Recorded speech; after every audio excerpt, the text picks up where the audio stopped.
হয়, সেই ক্ষেত্রে গিয়ারের প্রয়োজন পড়ে চেঞ্জ করা। তাছাড়া কিন্তু গিয়ার যত আপনি কম চেঞ্জ করবেন তত আপনার গাড়ির পক্ষে ভালো। এবার দেখুন আবার ফার্স্ট গিয়ার দিলাম, এই যে গাড়ি একবার এই যে বাম্পার দিয়ে গেল। ওয়েলকাম ভিউয়ার্স, আপনারা দেখছেন বেঙ্গলি কার পয়েন্ট ইউটিউব চ্যানেল। তো ভিউয়ার্স, আজকের এই ভিডিওটাতে আমরা গাড়ির গিয়ার কীভাবে কন্ট্রোল করছি, গিয়ার কতটা চেঞ্জ করছি সেই বিষয়টা আপনাদের দেখাবো। তো ভিডিওটি যারা নতুন শিখছেন তাদের অনেক হেল্প হবে ভিডিওটি থেকে। তো ভিডিওটি প্রথম থেকে শেষ পর্যন্ত স্কিপ না করে দেখতে থাকুন। তো দেখুন, এটা হচ্ছে আমাদের গাড়ির গিয়ার। তো এটা হচ্ছে ফার্স্ট গিয়ার কীভাবে হয়, ফার্স্ট গিয়ার দিতে গেলে দেখুন এটা হচ্ছে নিউট্রাল পজিশন এখন, ঠিক আছে। গাড়ি আমার স্টার্ট রয়েছে এখন, দেখুন এটা হচ্ছে গাড়ি নিউট্রাল পজিশন। তো এবার এদিক থেকে বাদিকে প্রেস করে নিয়ে সামনে ঠেলে দিলে কিন্তু ফার্স্ট গিয়ার, ঠিক আছে, ফার্স্ট গিয়ার লেগে যায়। এবার সেকেন্ড গিয়ারের ক্ষেত্রে কী করতে হয়, এরকম এদিক থেকে এদিকে নিউট্রাল চলে আসলো, এদিকে দেখুন ডাইরেক্ট টেনে দিলে সেকেন্ড গিয়ার। এবার এদিক থেকে টেনে নিয়ে মাঝখানে দিয়ে উপরে দিলে 3 নম্বর গিয়ার, থার্ড গিয়ার। এবার দেখুন আবার পিছনে ঠেললে নিউট্রাল হয়ে যায় অটোমেটিক, তারপরে কিন্তু 4 নম্বর গিয়ার, ঠিক আছে। এবার দেখুন 5 নম্বর গিয়ার, আবার এদিকে সামনে টেনে নিয়ে ডান দিকে দিয়ে ওপরে, তাহলে কিন্তু 5th গিয়ার, ঠিক আছে। এবার দেখুন এদিকে নিয়ে আবার যখন এদিকে ডান দিকে দিয়ে আপনি পেছনে দেবেন তখন কিন্তু রিভার্স গিয়ার। তো এটা আপনাকে জানতে হবে গাড়ির গিয়ারের পজিশনগুলো। তো এবার দেখুন আমরা সামনে রাস্তায় গাড়িটা চালিয়ে দেখাবো। তো এবার দেখুন প্রথমে গাড়ি যেহেতু এখান থেকে ওঠাচ্ছি এর জন্য ফার্স্ট গিয়ার দেবো, এই যে দিয়ে ফার্স্ট গিয়ার দিলাম। দেখুন পেছনে গাড়ি আসছে, দেখেন বেরিয়ে যাক গাড়িটা, দেখুন এই যে বেরিয়ে গেল।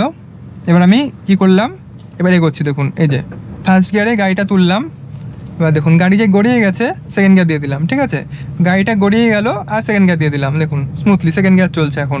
এবার দেখুন গাড়িটা যে 20 ক্রস করে ওপরে গেল, এবার থার্ড গিয়ার, কিন্তু আবার সামনে দেখুন বাম্পার চলে আসলো। এবার কি করব, যেহেতু বাম্পার চলে এসছে আবার আমি ব্রেক করে স্লো করলাম, স্লো করতে হবে বাম্পার যেহেতু। এবার দেখুন আবার ফার্স্ট গিয়ার দিলাম, এই যে গাড়ি একবার এই যে বাম্পার দিয়ে গেল, এই যে আবার দেখুন সামনে বাম্পার, কি করলাম আর কিন্তু গিয়ার চেঞ্জ করলাম না, ক্লাস প্রেস করে স্লো করে নিলাম। এবার দেখুন আবার এই যে বাম্পার ক্রস করে নিলাম, এই যে গিয়ার দিয়ে গাড়িটা টেনে নিলাম, স্মুথ হয়ে গেল, এই সেকেন্ড গিয়ার দিয়ে দিলাম। এবার দেখুন আবার এই সেকেন্ড গিয়ারে চলছে গাড়ি, থার্ড গিয়ার, ঠিক আছে। সেকেন্ড গিয়ারটা একটু গড়িয়ে গেল গাড়ি, তখনই দিয়ে দিলাম থার্ড গিয়ার, ঠিক আছে। যখনই একটু সেকেন্ড গিয়ারটা এগিয়ে গেল থার্ড গিয়ার দিলাম। এবার দেখুন 30-এর ওপরে চলে গেছে, ফোর্থ গিয়ার, 4 নম্বর গিয়ার দিয়ে দিলাম, ঠিক আছে, 4 নম্বর গিয়ার।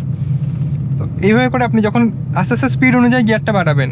এবার দেখুন আমরা কীভাবে কন্ট্রোলটা করছি দেখবো। দেখুন এখন আমি গাড়ি যেহেতু নর্মাল চালাচ্ছি, আপনাকে ডানে বাই মেজারমেন্টটা ঠিক রাখতে হবে, ঠিক আছে। এই স্টিয়ারিং কন্ট্রোল যেটা আপনার লেফট সাইডের যে কন্ট্রোল এবং রাইট সাইডের যে কন্ট্রোল, ঠিক আছে। লেফট সাইডটা একটু কঠিন হয় নতুনদের জন্য, রাইট সাইডটা অনেকটা তাও ওর থেকে কম কঠিন হয়, ঠিক আছে। দেখুন এখানে অনেক কটা ছাগল রাস্তার উপর দিয়ে যাচ্ছে, তো এখান থেকে আপনাকে আস্তে আস্তে অ্যাভয়েড করে যেতে হবে। দেখুন দেখুন স্লো করলাম, দেখুন এরা কিন্তু ফটফট করে দৌড়াবে, ঠিক আছে। দেখুন এই দেখুন এবার কী করলাম, গাড়ি কিন্তু কমিয়ে নিয়ে ফার্স্ট গিয়ার দিয়ে নিলাম, যেহেতু দাঁড়িয়ে গেছিলো একদম গাড়ি। ফার্স্ট গিয়ার দিয়ে নিয়ে এগিয়ে নিয়ে গিয়ে এবার আমি আবার সেকেন্ড গিয়ার দিলাম। দেখুন সামনে কিন্তু আবার এই গরুগুলো যাচ্ছে, দেখুন আবার দেখুন স্লো করতে হবে, এই যে স্লো করে নিলাম। এই দেখুন ফার্স্ট গিয়ার দিলাম কিন্তু আবার স্লো, এই দেখুন গরুটা কিন্তু যাচ্ছে এখান দিয়ে, এই যে চলে গেল, ব্যাস। এই যে ফার্স্ট গিয়ার দিয়ে টেনে নিয়ে গিয়ে আবার সেকেন্ড গিয়ার দিলাম। দেখুন এইটুকুটার মধ্যে আমি কিন্তু ফার্স্ট গিয়ার সেকেন্ড গিয়ার বারবার করলাম। এবার দেখুন আবার থার্ড গিয়ার দিলাম, ঠিক আছে। দেখুন এবার স্টিয়ারিংটা দেখুন, যখনই আপনি গাড়ি চালাবেন আপনার কিন্তু স্টিয়ারিংয়ের মেজারমেন্টটা ঠিক রাখতে হবে, যা নতুন শিখছেন অবশ্যই, ঠিক আছে। স্টিয়ারিংটা আপনার কোন দিকে কাটালে কতটা গাড়িটা এগোচ্ছে এটা আপনাকে খেয়াল রাখতে হবে। দেখুন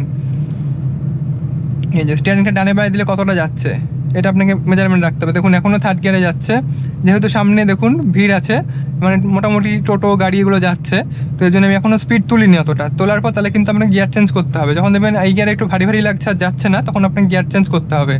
তো এখন দেখুন নর্মালি যাচ্ছে আমার ক্ষেত্রে, 40 এখনও ক্রস করেনি, তাই ফোর্থ গিয়ার এখনও দিচ্ছি না আমি, ঠিক আছে। দেখুন কম স্পিডে আর বেশি গিয়ার দিলে আপনার গাড়ি ঝাঁকাবে, ঝাঁকিয়ে নিয়ে তখন গাড়ি বন্ধ হওয়ার চেষ্টা করবে। দেখুন এবার কিন্তু এখানে আমি কী করছি, দেখুন স্লো করলাম হালকা, এখন কিন্তু সেই 3 নম্বর গিয়ারেই চলছে। এবার দেখুন এই যে সামনে দেখুন টোটোটা চলছে, দেখুন আমি কিন্তু এখানে স্লো করে নিলাম, কেন নিলাম, দেখুন ওই সামনে থেকে গাড়িগুলো আসছে, ওরা কিন্তু ওদিক থেকে জোরে আসছে, ওটা ওদের লেন, আমার লেনে কিন্তু গাড়িটা দাঁড়িয়েছে, যে আমি স্লো করলাম। দেখুন উনি কিন্তু ওদিকে চলে গেল, ওই দেখুন দেখেছেন কীভাবে বেরিয়ে আসছে, দেখুন শার্ট করে বেরিয়ে চলে আসলো ফাঁক দিয়ে। এবার দেখুন এখান থেকে ক্রস করলাম, দেখুন বাঁ দিকের পাশে রাখলাম, বেরিয়ে গেলাম, ঠিক আছে, বাঁ দিকের পাশে রাখলাম, বেরিয়ে গেলাম। এবার দেখুন আমি হচ্ছে 4 নম্বর গিয়ার দিলাম, যেহেতু স্পিডটা আমি বাড়িয়েছি 4 নম্বর গিয়ার দিয়ে দিলাম। দেখুন 4 নম্বর গিয়ারে গাড়ি এগোচ্ছে আমার। দেখুন এরকম ফাঁকা রাস্তাতে কিন্তু গিয়ার বেশি চেঞ্জ করতে হয় না। কখন চেঞ্জ করতে হয়, যখন সামনে কেউ চলে আসে বা কোনো আপনাকে স্পিড কমাতে হয়, তখন আপনাকে কমিয়ে নিয়ে গিয়ার চেঞ্জ করতে হয়, সেই ক্ষেত্রে গিয়ারের প্রয়োজন পড়ে চেঞ্জ করা। তাছাড়া কিন্তু গিয়ার যত আপনি কম চেঞ্জ করবেন তত আপনার গাড়ির পক্ষে ভালো। ঠিক আছে, মাইলেজও ভালো দেবে। আর আপনি বেশি গিয়ারে মানে টপ গিয়ারে রেখে গাড়িটা একটা লিমিটেড স্পিডে চালিয়ে নিয়ে যেতে হবে। মানে ধরুন আপনি 60তে চালাচ্ছেন, 60-র ওপরে আপনি মানে 5 নম্বর গিয়ারে চালিয়ে যাচ্ছেন স্মুথভাবে, তাহলে কিন্তু আপনার গাড়িও মাইলেজ ভালো দেবে। তো সেটা আমরা কখন করে থাকি? হাই রোডে, ঠিক আছে, হাইওয়েতে করে থাকি সেই জিনিসটা। নর্মাল এইসব রোডে কিন্তু সেই জিনিসটা সম্ভব না। দেখুন এখানে কিন্তু যখন তখন লোকজন চলে আসে এর সময় রোডগুলোতে, এগুলোতে সমস্যা হয়। দেখুন এখান থেকে আমি একটু বেরোচ্ছি, এখন কিন্তু 4 নম্বর গাড়ি রয়েছে। যদি আমার গাড়ির স্পিড কম মনে হতো তাহলে কিন্তু আমাকে গিয়ার কমাতে হতো, ঠিক আছে, তাহলে ওভারটেকগুলো করা যাবে না। দেখুন এখন কিন্তু আমি 4 নম্বর গিয়ারে গাড়িটা চলছে। দেখুন এই এগোচ্ছি, এই এবার 5 নম্বর গিয়ার দিলাম, ঠিক আছে, 5 নম্বর গিয়ারে গাড়ি চলছে। দেখুন স্মুথভাবে চলছে, কিন্তু 5 নম্বরে গাড়ি চলছে। আর গাড়ি চালানোর সময় কিছু জিনিস মাথায় রাখবেন, স্টিয়ারিংয়ের জিনিসটা, স্টিয়ারিংটা কতটা আমরা কন্ট্রোল করব। দেখুন এখন কিন্তু গাড়ি আমার আস্তে চলছে, মোটামুটি 40-এর ওপরেই চলছে। তো এখন কিন্তু যদি আমি গাড়িটা হালকা করে এদিকে দিই, দেখুন অনেকটা দিতে হচ্ছে। যদি স্পিড বেশি থাকবে তখন কিন্তু হালকা করে দিলে অনেকটা গাড়ি চলে যাবে। দেখুন স্লো করলাম, স্লো করার সাথে সাথে আমি আবার গিয়ার নামালাম, ঠিক আছে, কেন নইলে গাড়ি কিন্তু মানে ভাইব্রেট করবে, ঠিক আছে।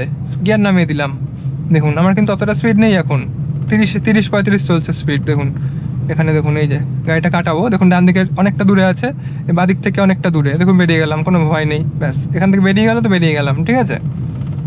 তো যখনই আপনি গাড়িটা চালাবেন আপনাকে এই জিনিসগুলো মেজারমেন্টটা ঠিক রাখতে হবে গাড়ির। আর আপনাকে এই ওয়ার্ডের মানে যে আপনার যে গাড়ির আয়নাগুলো রয়েছে এগুলো কিন্তু আমাকে ভালো করে দেখতে হবে, যে ওয়ার্ড ভিএম আইআর ভিএম যেগুলো রয়েছে এগুলো দেখে আপনাকে গাড়িটা ডানে বাই করতে হবে। যখনই করবেন না এগুলো আপনাকে মাথায় রাখতে হবে, ডান দিক বা দিকটা, ঠিক আছে, ডান দিকটা বা দিকটা দেখে নেবেন যে পজিশন কী রয়েছে, কেউ আসছে নাকি, তারপরে আপনি বেরোবেন। তো এখন দেখুন আমি এখান থেকে আবার বেরিয়ে গেলাম, এই টোটোগুলোর থেকে সাইড করে বেরিয়ে গেলাম, দেখুন, ঠিক আছে। তো হাই রোডে দেখুন গিয়ারটা কীভাবে চেঞ্জ করলাম। তো গিয়ারটা আমরা ওইভাবেই চেঞ্জ করবো, first gear, second gear, third gear, fourth gear, এরকম করে 5 নম্বর গিয়ার, ঠিক আছে। যখন স্পিড বেশি থাকবে তখন আমরা, যখন স্পিড বেশি তখন গিয়ার বেশি, ঠিক আছে, যখন স্পিড কম গিয়ারও কমবে, ঠিক আছে, যখন স্পিড বাড়বে গিয়ার বাড়বে, স্পিড কমলে গিয়ারও কমবে। তো এরকম ধরনের রাস্তাগুলোতে সবসময় আপনি লিমিটেড স্পিডে চালাবেন, মানে লিমিটেড স্পিডে ধরুন এই আপনার 4 নম্বর গিয়ারে রেখে আপনি একটা 40-র ওপরে কি 40 স্পিড হালকা হালকা করে চালাচ্ছেন, সবসময় অ্যালার্ট থাকতে হবে, সামনে কেউ আসতেই পারে, ঠিক আছে। দেখুন এখন দেখুন আমার গাড়ি কিন্তু 4 নম্বর গিয়ারে চলছে, ঠিক আছে, দেখুন 4 নম্বর গিয়ারে চলছে এবং খুব স্মুথভাবে চলছে, কোনো ভাইব্রেশন নেই, কোনো কিচ্ছু প্রবলেম নেই, এখন স্মুথভাবে চলছে, যেহেতু আমি একটা লিমিটেড স্পিডে হালকা করে ধরে রেখেছি, কোনো অ্যাক্সিলেটার বেশি প্রেস করিনি, কিচ্ছু করিনি। তো দেখুন এইভাবে করে আপনারা গাড়িটা চালাবেন, ঠিক আছে। দেখুন এখানে রাস্তা ভাঙাচোরা আছে একটু, এই উঠে গেল, ব্যাস। যখন আমরা গাড়িটা দাঁড় করাবো, দেখুন কীভাবে দাঁড় করাবো, এখন আমার গাড়ি কিন্তু 4 নম্বর গিয়ারে চলছে, আমি কিন্তু এখানে গাড়িটা ডাইরেক্ট স্লো করলাম, স্লো করে দিয়ে এবার ক্লাচ প্রেস করে নিয়ে আমি এখান থেকে গিয়ারটা কমিয়ে দিলাম। দেখুন এখান থেকে কিন্তু আমি গিয়ারটা নিউট্রালে করে দিলাম, দেখুন তাহলে কিন্তু আমার গাড়ি দাঁড়িয়ে গেল, ঠিক আছে, তাহলে আমার গাড়ি দাঁড়িয়ে গেল। তো আবার দেখুন গাড়ি একটু এগোতে গেলে আবার ফার্স্ট গিয়ার দিলাম, আবার কিন্তু এরকমভাবে নিয়ে এগোতে হচ্ছে, দেখুন এগিয়ে আমি এখানে দাঁড়ালাম আবার। তো আশা করি আপনারা বুঝতে পেরেছেন গিয়ার কীভাবে চেঞ্জ করতে হয়, গিয়ার চেঞ্জ করে গাড়ি চালানো। আমার চ্যানেলে এই ধরনের ভিডিও আরও রয়েছে, আপনি গিয়ে দেখবেন, চ্যানেল ভিজিট করবেন, তাহলে আরও ভিডিও পাবেন, এই ধরনের ভিডিও আপনি আরও দেখতে পাবেন। তো ভিডিওটি ভালো লাগলে ভিডিওটি লাইক করবেন, চ্যানেলটি সাবস্ক্রাইব করবেন, পাশে থাকা বেল আইকনে ক্লিক করে অল করে দেবেন এই ধরনের ভিডিও আরও পাওয়ার জন্য। তাহলে আজকে ভিডিওটি এখানেই শেষ করছি, দেখা হবে পরে কোনো নেক্সট ভিডিও, ততক্ষণের জন্য গুড বাই।